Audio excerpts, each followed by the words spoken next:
Buenas tardes, vamos a continuar con las clases de histología.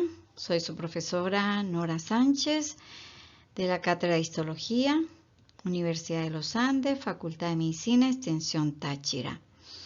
El tema que nos corresponde hoy es sobre el ojo posterior, específicamente de retinas. Un tema muy bonito de una gran población de células, pero un engranaje perfecto. Y ya van a ver cómo queda de bonita la clase. Bueno, la retina representa la túnica interna del globo ocular. Es la porción sensitiva del globo ocular y es la también denominada retina visual. Es la túnica interna del ojo. Abarca desde la ora serrata, en la zona delante, hasta,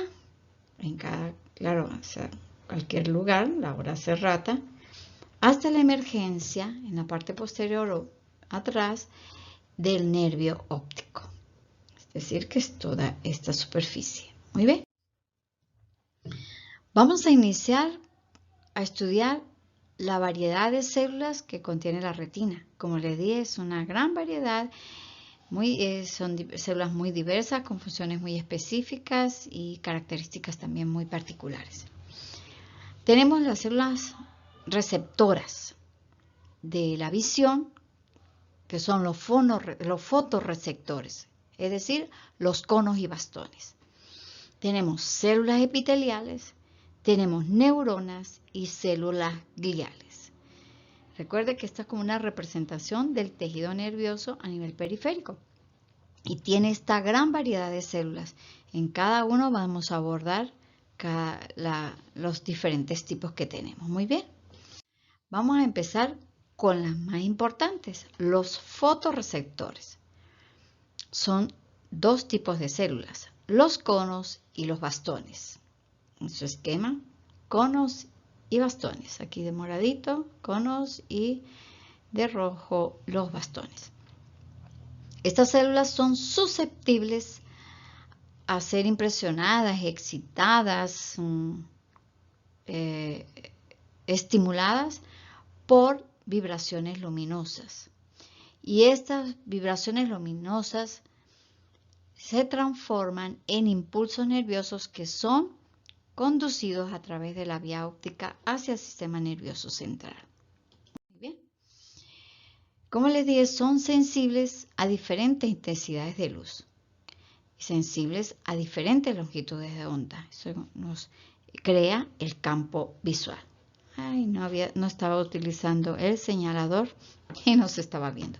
Entonces, sensibles a diferentes intensidades de luz, sensibles a diferentes longitudes de onda. Muy bien. Vamos a comenzar con los bastones. Aquí se los presento. En la retina existen de 70 a 100 millones de bastones. Los bastones son los fotorreceptores que son sensibles a la luz de baja intensidad. Por lo tanto, van a permitir una visión menos precisa, una visión más bien más borrosa. Ellos son unos elementos celulares largos y finos. Van a tener una porción externa que se dispone de manera perpendicular a la superficie de la retina. Tienen un segmento externo y un segmento interno.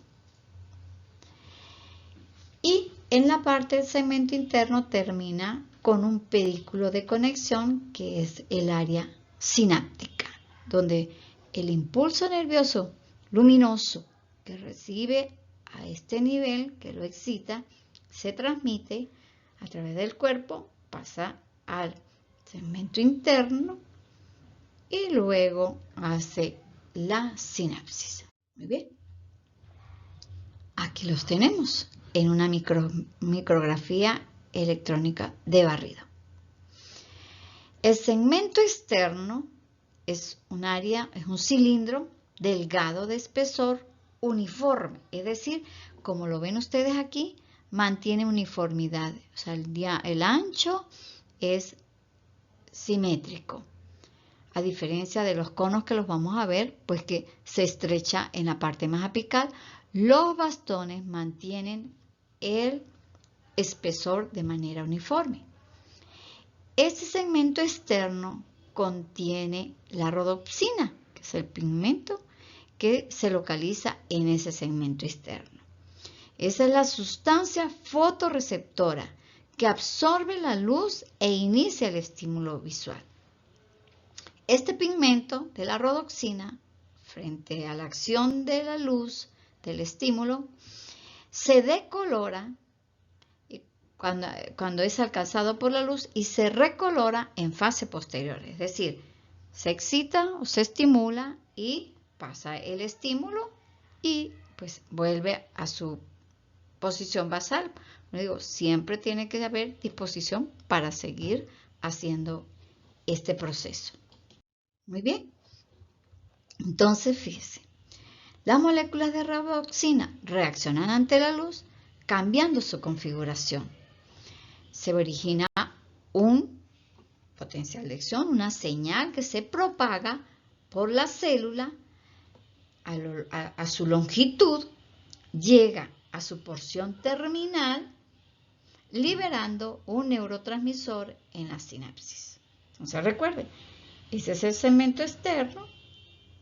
Aquí tenemos el pigmento de rodopsina, lleva el estímulo de la luz, cambia de configuración, se origina una señal que se transmite a través de todo el cuerpo para producirse una sinapsis a nivel de la férula terminal. Muy bien.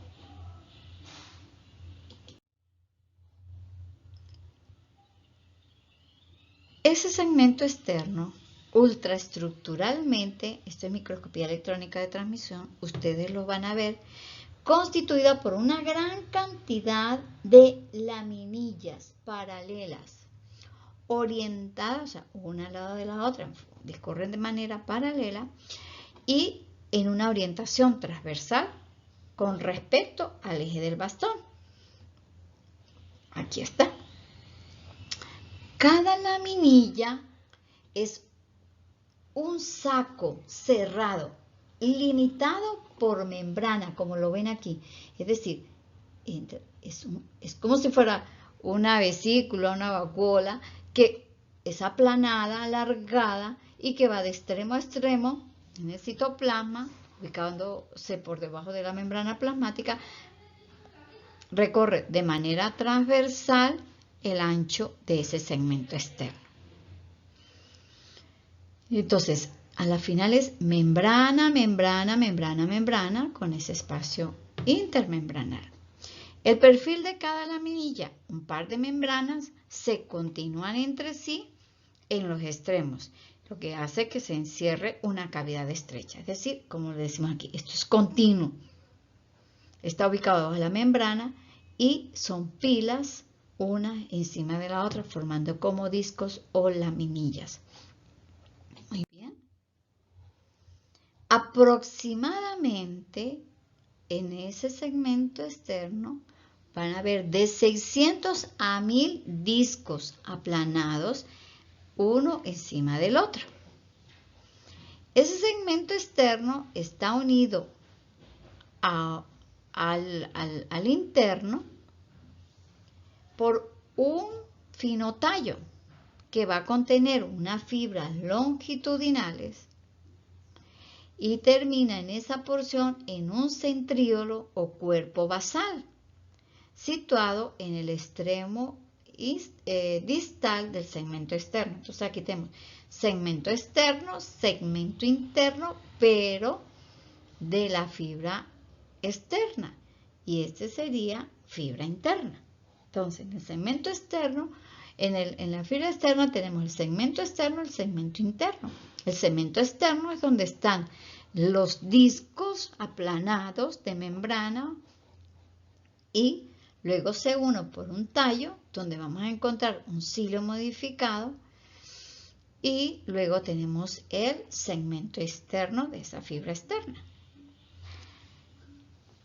Luego vamos a decir, esa fibra externa vuelve también, se estrecha un poco para luego ensancharse en la zona del cuerpo donde aloja el núcleo, para luego en la fibra interna terminar en una forma de férula sináptica, en el sitio donde se realiza la sinapsis. Muy bien.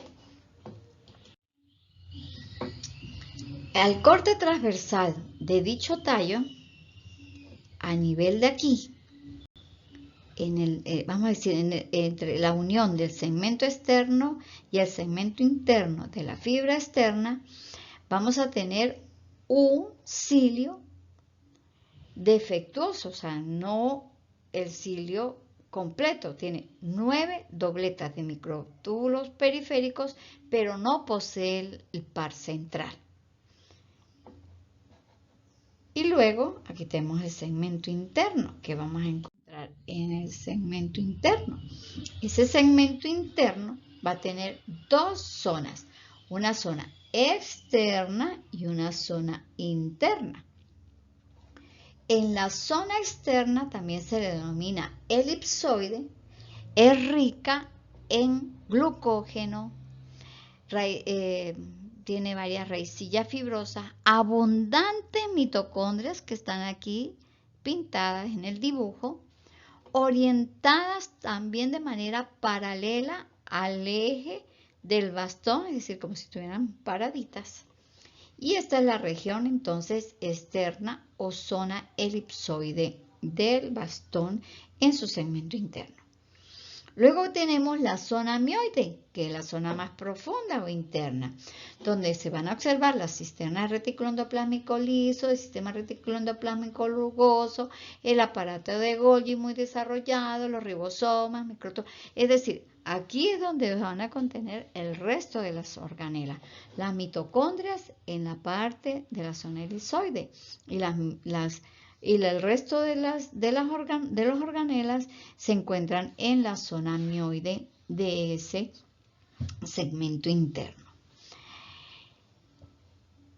Este retículo endoplámico rugoso tiene como función síntesis de proteínas, que es transportada a través del aparato de Golgi hasta el segmento externo, y esas sustancias se van a incluir en las laminillas o discos del segmento externo. Si por ejemplo la rhodoxina es sintetizada a este nivel. Muy bien. Entonces tenemos que el segmento interno va a tener la zona más externa, que es la zona elipsoide, y la zona más interna, que es la zona mioide. Muy bien. Mioide, elipsoide y mioide. Muy bien. Los discos corren en dirección distal, o sea, hacia los extremos, se ubican debajo de la membrana plasmática.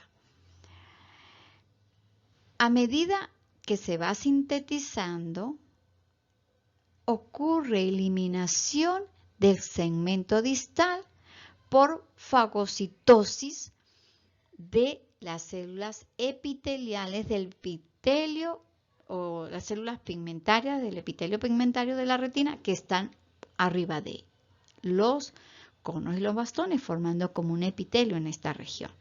Entonces, este segmento externo se renueva, se va fagocitando en el extremo distal y se va sustituyendo en la región del segmento interno. Lo que se elimina es fagocitado por las células pigmentarias de la retina, son células epiteliales. Se recambian aproximadamente 100 discos cada 24 horas en el segmento externo del bastón. Es decir, que siempre se está en una actividad sintética. Entonces, el segmento interno del bastón, ya analizamos el segmento externo, la fibra externa. Ahora vamos a hablar del cuerpo del bastón y luego la fibra interna. Entonces, Fibra externa, constituida por el segmento externo, el segmento interno, luego viene el cuerpo del bastón y luego viene la fibra interna. La fibra externa es una delgada prolongación citoplasmática extendida desde la base del segmento interno. Perdón, me refería a la fibra externa, a esta región estrecha por arriba del cuerpo, que es una prolongación citoplasmática desde la base del segmento interno. O sea, que esta porción externa está dividida en segmento externo, segmento interno, fibra externa, luego viene cuerpo del bastón y fibra interna. El cuerpo del bastón es pequeño, esférico y contiene el núcleo. Se continúa con la fibra interna, que corresponde al axón, que va a transmitir el impulso nervioso. ¿Dónde va a ser? A nivel de la terminación, que tiene forma de esférula. Es el elemento presináptico y como todo elemento presináptico va a tener abundantes mitocondrias y vesículas de neurotransmisores excitadores. Muy bien. Pasamos a la otra célula fotorreceptora, que son los conos. Hay 7 millones de conos. Ellos perciben intensidad de luz normal, permiten la visión aguda, la visión fina, son las células de la agudeza visual. Tienen forma de cono, es decir, la fibra no mantiene el diámetro, sino que se estrecha a nivel más externo. Entonces tiene una estructura cónica que es más ancha en la base y estrecha en la parte distal. La punta se va adelgazándose hasta terminar en forma roma. Contiene laminillas igual dispuestas en forma de pilas, pero a diferencia del bastón, estas sí se conectan con la superficie interna. No son vesículas cerradas como lo veíamos en los bastones. El segmento externo está unido al segmento interno por el pedículo de conexión, igual que como hablábamos del bastón, que contiene el cilio modificado. Muy bien, continuamos. El segmento externo, el segmento interno, tenemos segmento externo, segmento interno, se continúa directamente con el cuerpo del cono, es decir, que no hay fibra externa. Luego, en esta región se ubica el cuerpo, donde se encuentra el núcleo, de mayor tamaño y de una tinción menos intensa que la del bastón. Los cuerpos y los núcleos de los conos se encuentran en una sola hilera. En cambio, los bastones vamos a encontrar a diferentes alturas los núcleos o los cuerpos de los bastones. Los cuerpos de los conos se mantienen a una sola altura, formando como una hilera. Del cuerpo de los conos sale la fibra interna, lisa y gruesa, que termina en el pedículo del cono. La forma de los conos se debe a que los discos no se reponen, a diferencia de los bastones. La proteína que se forma en el segmento interno sustituye la proteína gastada o utilizada, más no que se estén eliminando y fagocitando por las células pigmentarias, sino que cuando se usa y se gasta, se sustituye y esa función la van a hacer los organoides que se encuentran en la porción del segmento interno.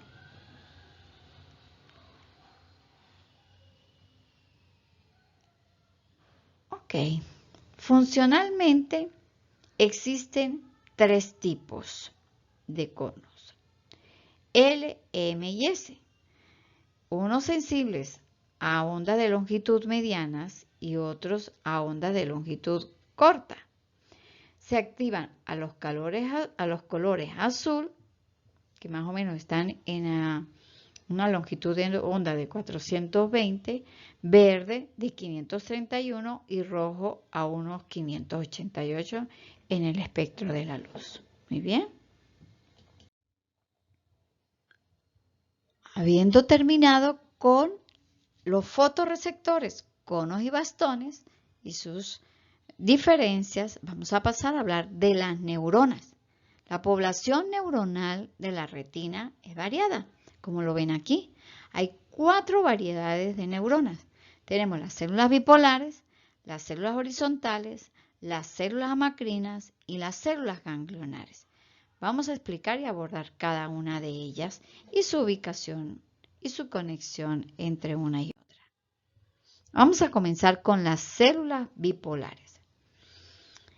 Los conos y bastones hacen contacto sináptico con las células bipolares, es decir, que sería la primera neurona, aunque se considera que el cono y el bastón es una neurona súper especializada. Pero esta sería como la primera neurona de la vía óptica, de la que va a conducir el impulso nervioso, porque el receptor sería el cono, los conos y los bastones. Entonces, comunican los conos y los bastones con las células ganglionares. Las células ganglionares están ubicadas más profundamente y su axón, el axón de las células ganglionares, es el que va a formar el nervio óptico. Estas células ganglionares, pues como forman su axón, el nervio óptico, se comunica con los centros visuales del cerebro.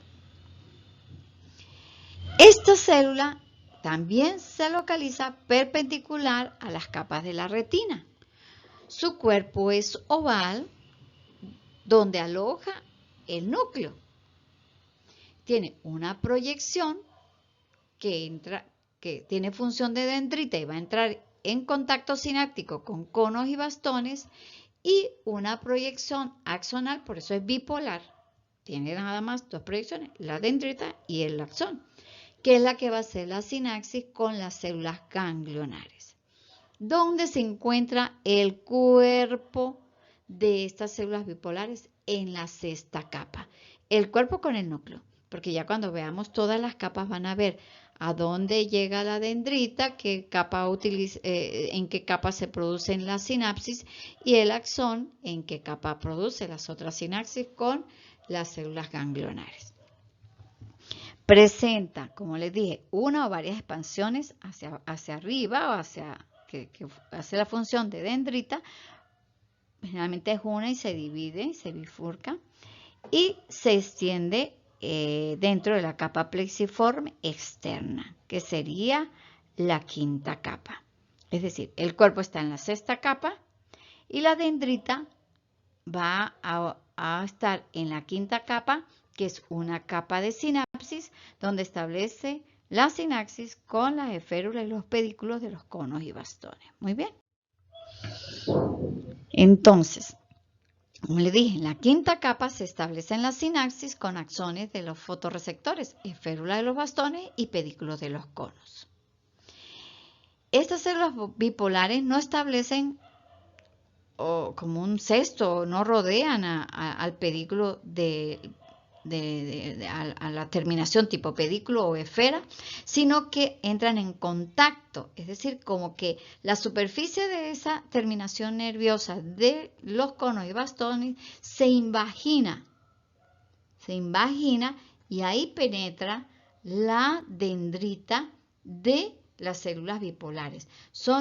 Por eso se le denominan sinapsis invaginante, porque profundiza la dendrita en el cono, en el pedículo o en la esférula de los bastones o en los pedículos del cono. Tiene una prolongación interna que presenta las características de acción y termina en sinapsis con las células ganglionares. Muy bien, ya eso se los había dicho. Las células bipolares se dividen en 2 tipos. Las bipolares de los bastones, que hacen sinapsis exclusivamente con bastones, y las células bipolares de los conos, que están conectados con los conos. ¿Okay? Muy bien. Seguimos hablando de neuronas. Tenemos las células horizontales. Las células horizontales son neuronas multipolares. Su cuerpo es esférico o elíptico, alargadito, localizado también en la sexta capa, pero en la región externa.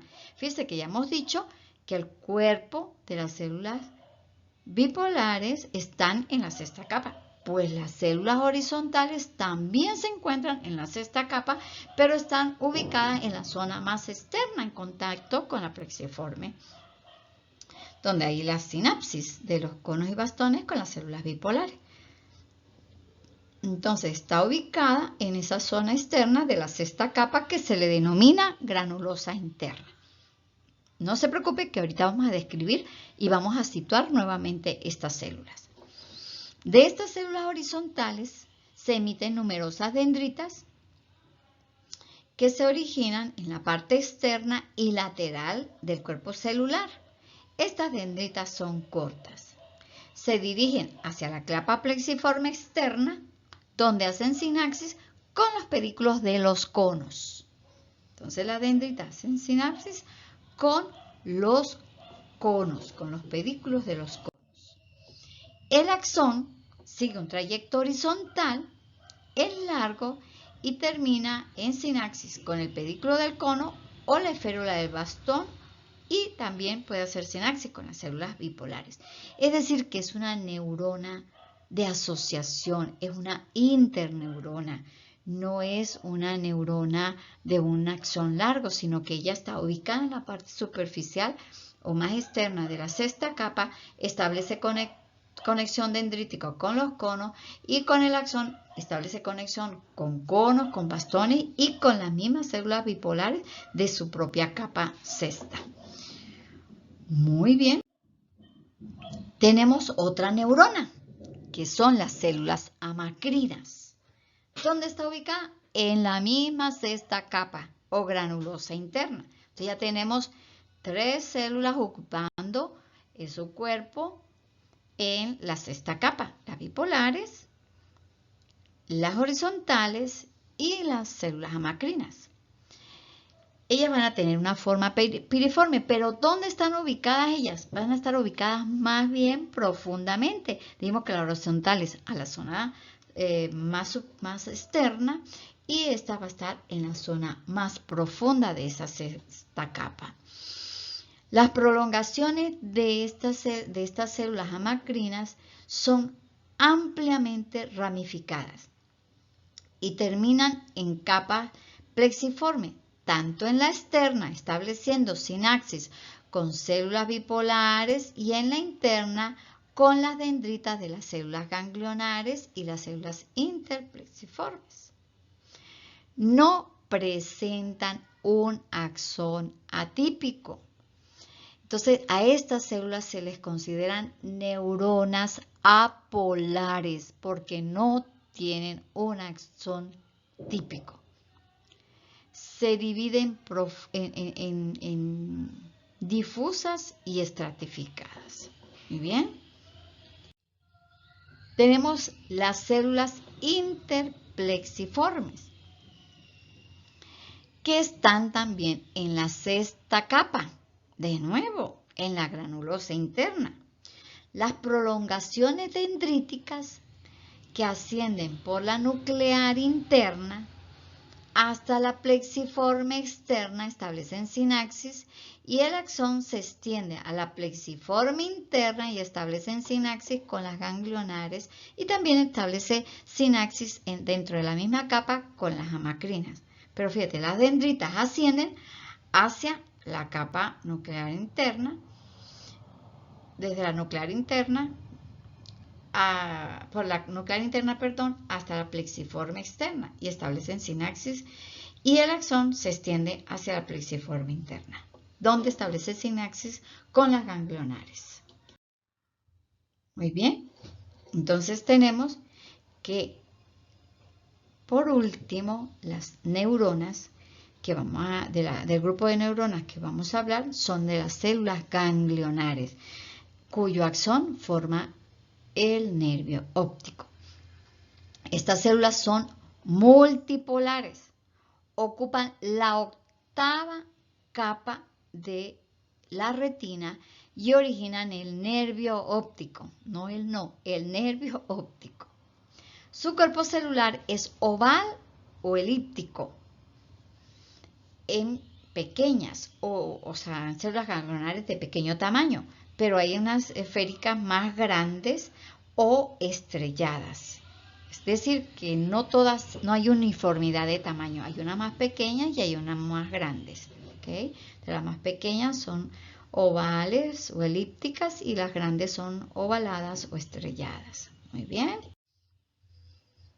Las dendritas de las células ganglionares se dirigen, son estas, ellas se dirigen, aquí estarían los conos y bastones, aquí tendríamos la plexiforme, esta sería las células amacrinas en la profundidad, las células horizontales en la parte más externa y estas serían las células bipolares. Estaríamos aquí en la sexta capa o granulosa. Esta sería donde está ocupando, esta sería sexta capa, esta sería séptima capa y esta sería octava capa donde está el cuerpo de las células ganglionares, que hay más pequeñas y hay más grandes.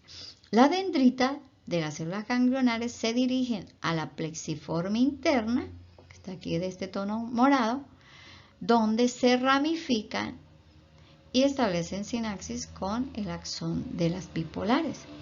El axón se dirige fuera de la retina y sus fibras constituyen el nervio óptico. El nervio óptico tiene una parte inicial en la novena capa y convergen en la papila óptica donde emergen hacia el sistema nervioso central. Muy bien. Ahora vamos a hablar de las células gliales. Ya pasamos todas las neuronas. Ahora vamos a hablar de las células gliales. Tenemos las células generales, inespecíficas, clásicas que vimos en tejido nervioso, que son la astroglía y la microglía con sus terminaciones en pie, chupador, la astroglía y la microglía con su función macrofágica. Y hay una célula glial especial que la mencioné en la clase de glía, o la mencionó la doctora Sarabí, que son las denominadas células de Müller, donde se encuentra la porción del cuerpo de la célula de Müller que aloja el núcleo en la sexta capa. Es una célula grande o larga que ocupa varias capas. Y su terminación, donde termina y donde inicia, da origen a una capa, porque establece conexiones entre ellas mismas, tipo son las ocludes, adheres, y origina una línea. Por lo tanto, la que se extiende hacia la parte externa va a formar la membrana limitante externa, que es la tercera capa, y se extiende hasta la décima capa, que es la membrana limitante interna. Pero esta membrana limitante externa e interna se refiere a las porciones o a los extremos de esta glía, que es la célula de Müller. ¿Y dónde está el cuerpo donde aloja el núcleo? En la sexta capa de la retina. Muy bien, vamos a continuar. Entonces, los extremos internos se extienden en forma cónica formando la membrana limitante interna. Los cuerpos celulares están provistos de depresiones que se adaptan a las células ganglionares, bipolares, horizontales, conos y bastones. Es decir, que ella se extiende por todas esas capas, pero ella se adapta. Abre un huequito y aquí hay una célula, otro y así ella se adapta, pero se extiende en toda esa longitud. En el límite entre la capa nuclear externa y la capa de los conos y bastones, las células de Müller forman complejos de unión con las membranas celulares de los fotorreceptores, que da lugar a la densidad lineal que se denomina membrana limitante externa. ¿Okay? Que sería como a este nivel y luego aquí a este nivel. Muy bien. Con respecto a estas neuronas, tenemos que hacer una clasificación funcional como neuronas de conducción y neuronas de asociación. De neuronas de conducción, los conos y bastones. Ellas se despolarizan, conducen el impulso nervioso a lo largo de su estructura, hacen sinapsis con las células bipolares. Las células bipolares generan también un impulso nervioso o lo conducen, el que ya les transmite los conos y los bastones, hacia las células ganglionares. Por lo tanto, las neuronas de conducción y las células ganglionares, su acción va al sistema nervioso central. Son los conos y bastones, las células bipolares y las células ganglionares. Y en cuanto a las neuronas de asociación, pues tendríamos a las células horizontales, a las células amacrinas y a las células interplexiformes. Esta clasificación es importante porque siempre se hace la pregunta, porque las funciones pues, son diferentes. Muy bien. Ahora, juntando todo lo que les describí, dictaremos cómo es la distribución de las capas de la retina. Tenemos la limitante interna, estamos en la zona más profunda, ¿no? Vamos, esto sería la parte más externa y esta sería la parte más interna, la que va de donde va a emerger el nervio óptico, ¿ok?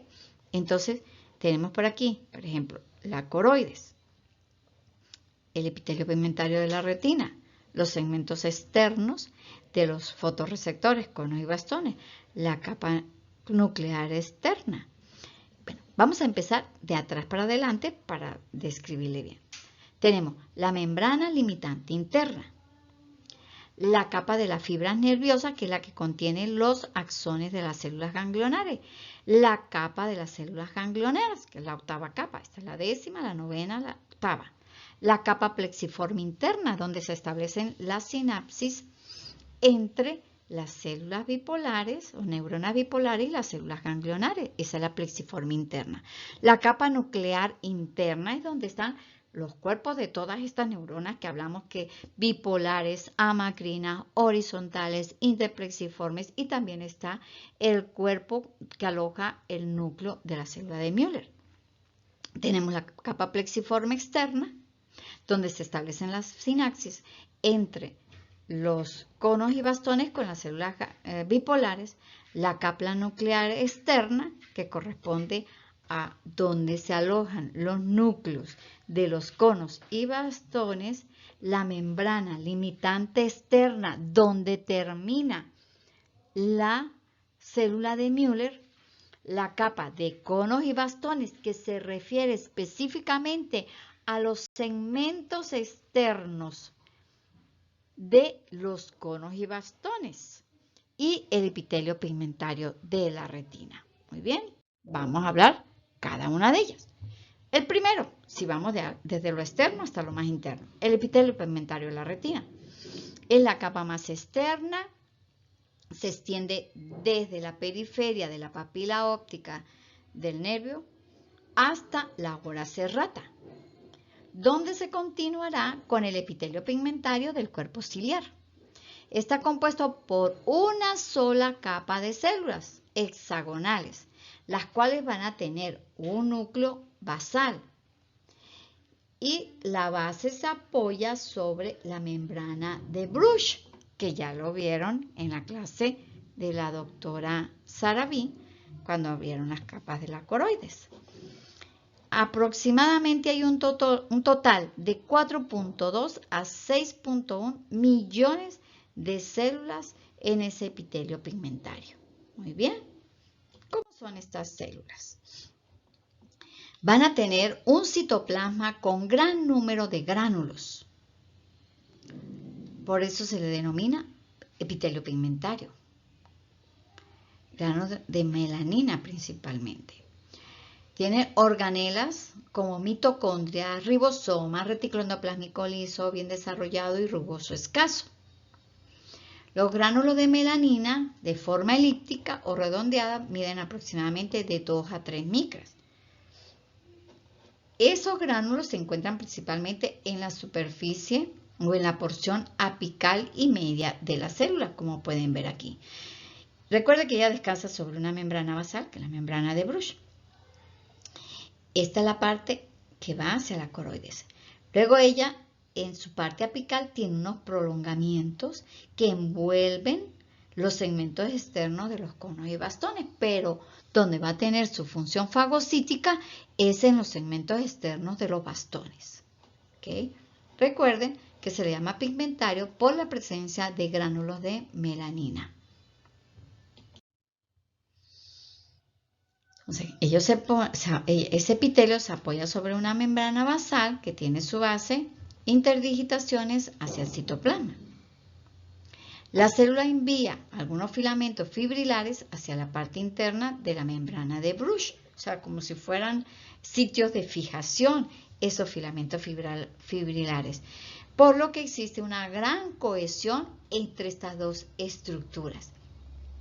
Y fíjense que cuando existen lesiones en la retina, como el desprendimiento que ustedes habrán escuchado, no es que tuvo un desprendimiento de la retina, el desprendimiento se separa aquí, como estas uniones son muy estrechas entre las células del epitelio pigmentario y la lámina de Bruch, pues esto no se rompe es aquí. Las paredes laterales de las células del epitelio pigmentario están unidas en su parte apical por uniones estrechas tipo Sonolas Occludens y Adherens. Eso es importante porque forma la barrera hematorretiniana. Es decir, que desde el epitelio pigmentario que se apoya como con esa especie de membrana basal que le forma la membrana de Bruch, hasta la novena capa no hay vasos sanguíneos, Toda esa alimentación se produce por difusión. Los vasos sanguíneos van a estar en esa área vascular, en la base del epitelio pigmentario. Muy bien. Entonces, la membrana celular apical está en contacto con los conos y bastones. Tiene unas prolongaciones como dedos digitiformes finos de 5 a 7 micras. Las laminillas cilíndricas que rodean los segmentos externos de los conos y bastones son cortos, de unos 3 micras, forman una capa alrededor de las terminaciones de los receptores en su porción externa. Recuerde que ella va a tener la función de fagocitosis de los segmentos externos que se están renovando en los bastones. ¿Qué función tiene el epitelio pigmentario de la retina? Los gránulos de pigmento de melanina absorben la luz que ha atravesado la capa de fotorreceptores, por lo que no refleja en las túnicas externas del ojo. Ahí es una capa que secuestra radicales libres de oxígeno por parte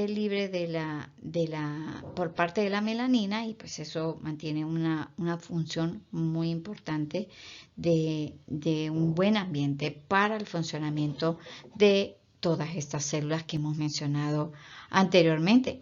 Ahí también se produce almacenamiento y metabolismo de la vitamina A.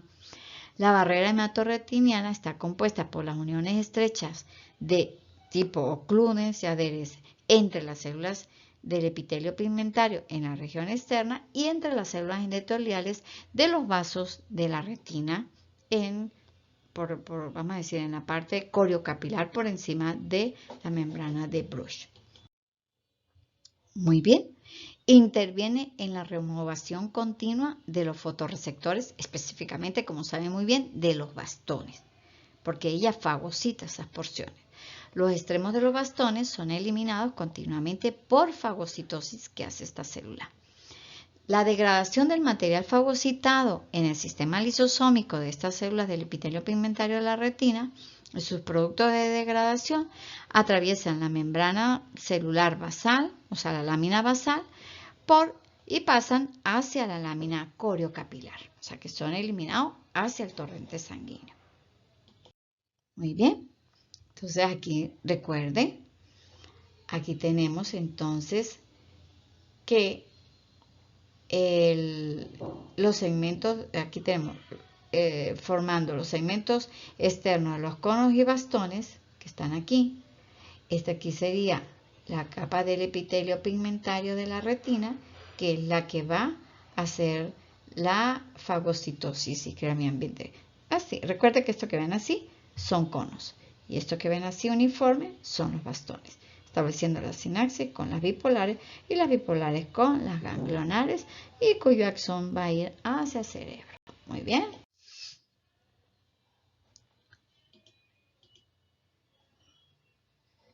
No comenté en la diapositiva anterior que teníamos la capa de los conos y bastones, que se refería a los segmentos externos de los conos y bastones, forman la segunda capa.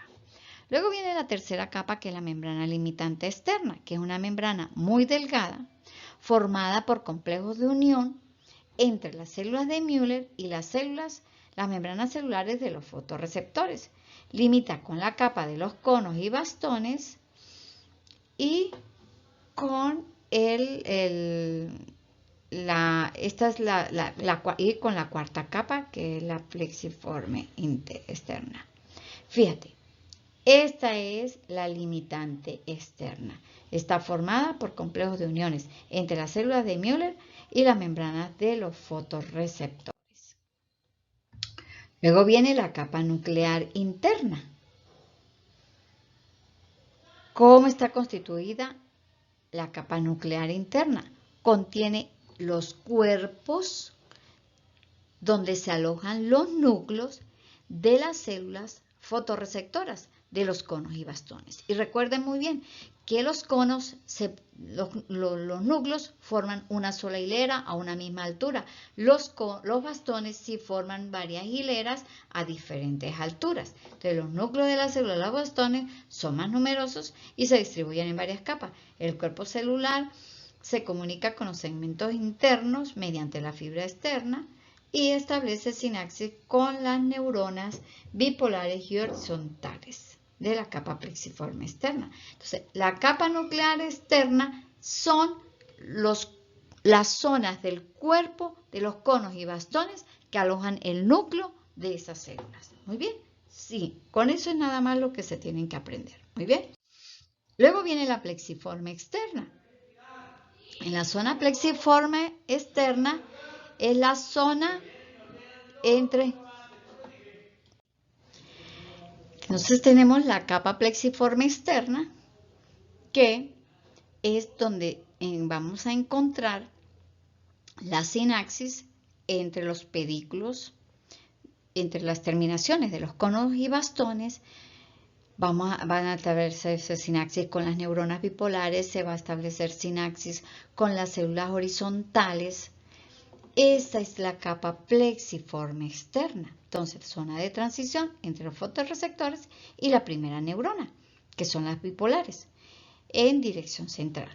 Las fibras internas de los conos y bastones establecen sinapsis con las prolongaciones de la primera neurona de la vía óptica y también, que es la bipolar, y con las células horizontales.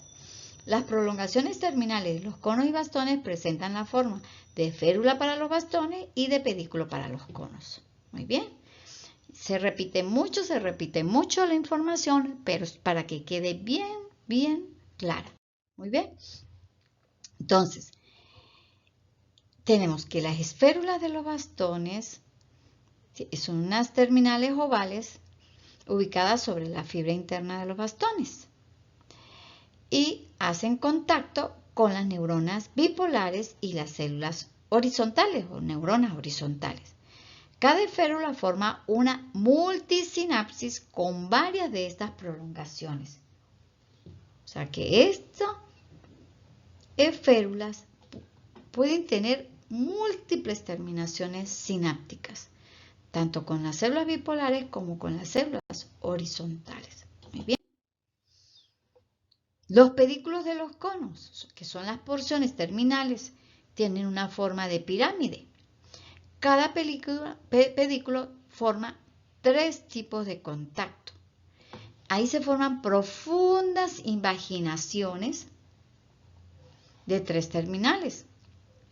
Las 2 laterales son para prolongaciones de células horizontales y la terminal axial de la triada es la prolongación de la neurona bipolar que va a establecer la sinapsis con los conos o también puede ser con células horizontales. Muy bien. Luego viene la capa nuclear interna, la 6ª capa, donde está el cuerpo de celulares de los núcleos de 5 tipos celulares. Las neuronas bipolares, las células horizontales, que son neuronas, el cuerpo de las células de Müller que aloja el núcleo, las células amacrinas y las células interplexiformes, es decir, glías y neuronas.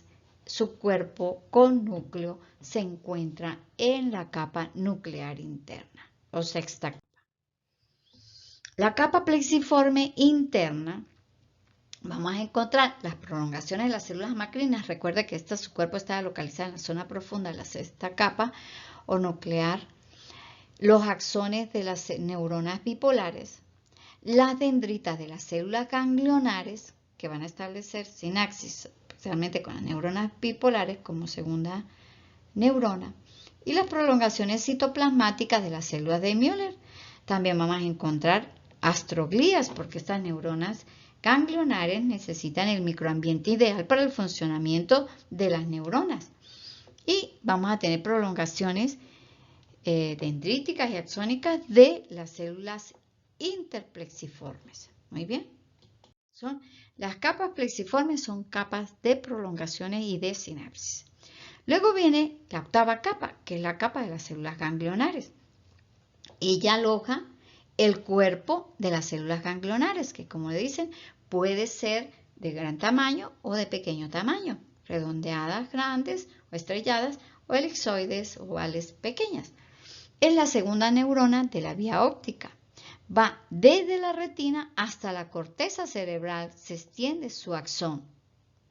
Pero ahí también tenemos células gliales, que lo acabamos de decir, y vasos sanguíneos retinianos. Es decir, que primera, segunda, tercera, cuarta, quinta, sexta y 7ª capa de la retina no hemos hablado de vasos sanguíneos, sino hasta esta capa, en la 8ª capa de las células ganglionares, donde vamos a encontrar vasos sanguíneos retinianos. Muy bien. Luego viene la 9ª capa, que es la capa de las fibras nerviosas, donde los axones de las células ganglionares que se dirigen hacia el disco del nervio óptico desde todas partes de la retina. Es decir, siempre tienen que imaginarse que del lado derecho vienen hacia acá, del lado izquierdo vienen acá y emergen todos por la papila óptica para formar el nervio óptico. Las fibras transcurren en dirección radial directa hacia el disco. Desde la porción temporal, las fibras corren desde la región de la mácula directamente hacia el disco como el haz maculopapilar. Muy bien. Luego, bueno, sabemos que en esta 9ª capa, los axones de la capa de las fibras ópticas transcurren en haces rodeados por prolongaciones de las células de Müller y también por astrocitos. Las fibras a este nivel son amielínicas. Adquieren la vaina de mielina una vez que atraviesen el disco del nervio óptico. Contiene donde vamos a encontrar arterias y venas centrales de la retina a este nivel. Muy bien. Y luego viene la 10ª capa, que es la membrana limitante externa, que es la terminación de la célula de Müller. Es fina, homogénea, lisa, hacia el cuerpo vítreo, se compone de los extremos internos y ensanchados de las células de Müller. Muy bien. Existen variaciones regionales dentro de la retina, que tenemos la mácula lútea, las fobias centrales, el nervio óptico, la papila óptica y la hora serrata. Muy bien. Entonces aquí tenemos la fobia central, aquí tenemos la papila del nervio óptico, por donde emergen la arteria retiniana que se va a dividir para dar los vasos retinianos y por donde saldría la parte venosa también. Y tenemos la mácula. Muy bien, vamos a ver. ¿Qué es la mácula lútea? Aquí tenemos el nervio óptico y aquí tenemos la mácula lútea, que es como una pequeña depresión. Está situada cerca del polo posterior. Es una pequeña depresión retiniana amarillenta. La coloración amarillenta se ve a la presencia del pigmento xantófilo. Muy bien. La fobia central es una zona elíptica que coincide con el polo posterior de la retina. Está situada a 2 diámetros papilares por fuera del borde temporal. La parte central y más deprimida de la mácula. Es decir, tenemos la mácula y la fobia central. ¿Okay? Las células y fibras de la capa más interna de la retina tienen un trayecto divergente desde el centro de esta área. Aquí tenemos la mácula y la depresión que es la fobia. Muy bien. En la fobia los fotorreceptores no están protegidos en esta área. Hay ausencia de vasos sanguíneos. La presencia de conos exclusivamente más delgados y muy cercanos uno a otros. Y es el área especializada de mayor agudeza visual. Es la zona, la fobia central, de mayor agudeza visual de la retina. Muy bien, el nervio óptico, aquí lo ven, emergiendo. No es un nervio periférico, sino un haz del sistema nervioso central entre las células ganglionares y el mesencéfalo. Se extiende por detrás del quiasma óptico, posee aproximadamente 1000 haces de fibras mielínicas, incluidas la neuroglía, y no tiene endoneuro. ¿Okay? Él emerge así, aquí, y hasta el quiasma que se extiende por detrás de él. Muy bien. Los haces de fibras del nervio óptico atraviesan y perforan la lámina quirosa de la esclerótica, que es la envoltura más externa, rodeado por prolongaciones de astrocitos y oligodendrocitos. Por supuesto, primero las fibras nerviosas tienen la mielina y luego tienen sus prolongamientos gliales. Está rodeado el nervio óptico por prolongación de meninges, es decir, una vez que emerge, él se envuelve de meninges. La papila óptica o punto ciego de la retina es una prominencia del nervio óptico en su cara retiniana. Está formado por un cúmulo de fibras nerviosas que sale de la retina para llegar al nervio óptico.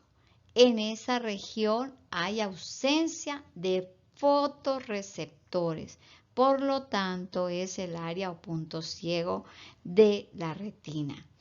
En esa papila óptica emerge la arteria central de la retina, que se va a ramificar para dar la irrigación a la zona profunda de la retina, es decir, a partir de la octava capa. Muy bien, la ora serrata es la zona de transición entre la región óptica o sensitiva y la retina ciega, ciliar o irídica. La retina se adelgaza, como lo ven aquí, se adelgaza bruscamente. Los conos y bastones son bajos, las capas granulosas externas e internas se fusionan y las células bipolares desaparecen.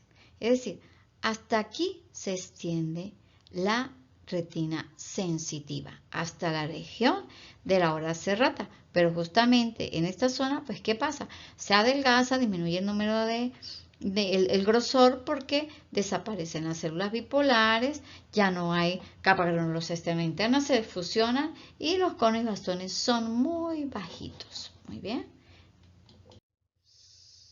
¿Cómo es la vascularización de la retina?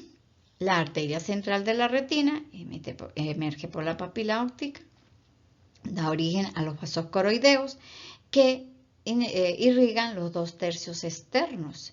La arteria cilio-retiniana en un 20% de los casos, y el drenaje venoso va a ser a partir de la vena central de la retina. Muchísimas gracias, espero que les haya gustado la clase.